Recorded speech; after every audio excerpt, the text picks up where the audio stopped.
People ask the question, is the American dream dead? Well, the moment we stop dreaming, we might as well be.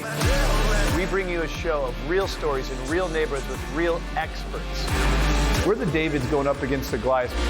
I'm sure you'll recognize some of the guests on our show. It is about how can I make a difference? Every obstacle can have opportunities. Passive relationships are passive income. Community, connection. No matter what, just get started. Just get started, and the only way to do it is to do it. You just need to get in the game and start understanding it.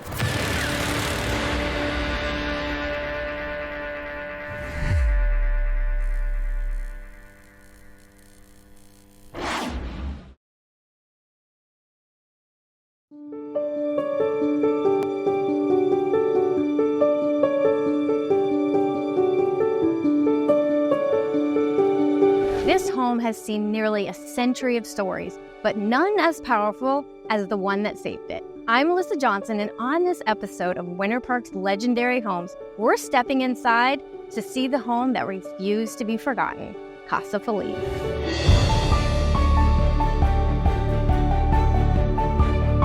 So today we're here with Betsy Rogers Owen, the Executive Director of Casa Feliz. What I really want to point out is that you are the granddaughter of James Gamble Rogers. That's right. Welcome. Thank you so much. And I can't even imagine anyone better than to give us a tour and tell us all the things that you know about this house. I'm so glad you're here. Casa Feliz is not just a house. Let's rewind back to the beginning and tell us, what makes this house stand out in the community? So Casa Feliz was built in 1933, and it is said to be the signature residential work of James Gamble Rogers II, who was one of the defining architects of his generation here in Winter Park.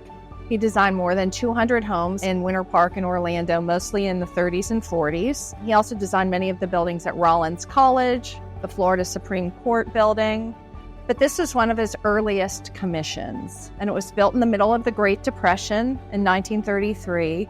And so it was his only job at the time. It was also the only job of most of the craftsmen who worked on the building. So more than any of his other homes, this one really bears his imprimatur as the architect. When you think about it, it was the one thing that he could focus on. He wasn't focusing on any other projects. This was his baby. That's right. Mr. Barber and his wife were very civic-minded, and so they frequently would open the house for civic events, symphony concerts. It was kind of in the early days of Winter Park really becoming a place where mostly wealthy people from the Northeast would go in the winters. Yeah. And so there was kind of a burgeoning social scene here, and Casa Feliz became known as Winter Park's parlor because they would do so many benefits and concerts and poetry readings. So this wasn't just a house that someone built in the community to live in. They built it as a community home that they wanted people to also enjoy with them. That's right. It really had a civic function as well, and really was embraced by the community in a way that private homes typically are not. Right.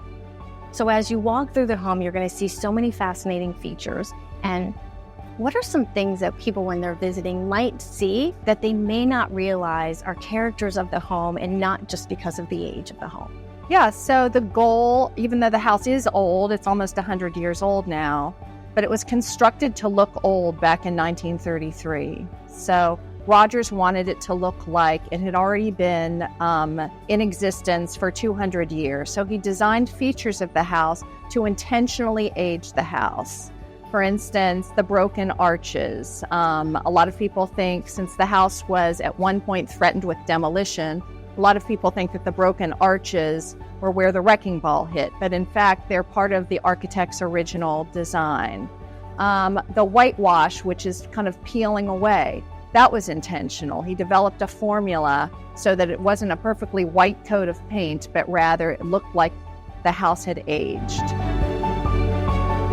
So Betsy, we know this house wasn't just saved, it was literally picked up and moved across the street. What were some jaw-dropping moments from that move that you can share with us? Well, the fact that a 750-ton brick and masonry structure could be picked up in one piece and moved 300 yards to a different location in itself is a feat of modern engineering. But I think the most jaw-dropping thing was that there was no damage done to the house. You would think that it might crumble a lot. There were bets on at what point during the move would the house fall apart. And happy to say that the house remained solid and in one piece. And in fact, once it was moved here and in its new location, they didn't even have to do any repairs to the masonry or the plaster work. It was structurally sound. Wow. And how long did it take? The move, severing the house from its original foundation, moving it across the street, and then settling it back here took about 2 weeks. But then the real work began, which was the restoration of the house to its originally 1933 design. That portion, the restoration portion, took about 3 years. So this house not only was just moving it, that was a huge, undertaking, but then the fact that it catapulted the whole result of when we see the historical homes that are on the register list. That's correct, yes. So now there are 2 historic districts in Winter Park, and I think there's a total of about 400 protected structures in the city.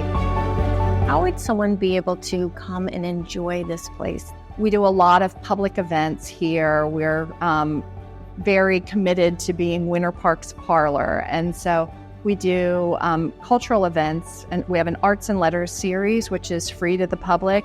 We do a monthly concert, so we showcase different area musicians, which for a nominal fee, you can come and enjoy a concert here at Casa Feliz. And we're also open to the public 3 days a week for tours.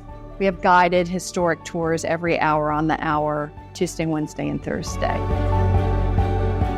Thank you so much for coming with me to tour this historical, iconic home, Casa Feliz. I'm Melissa Johnson, and this is Your American Dream.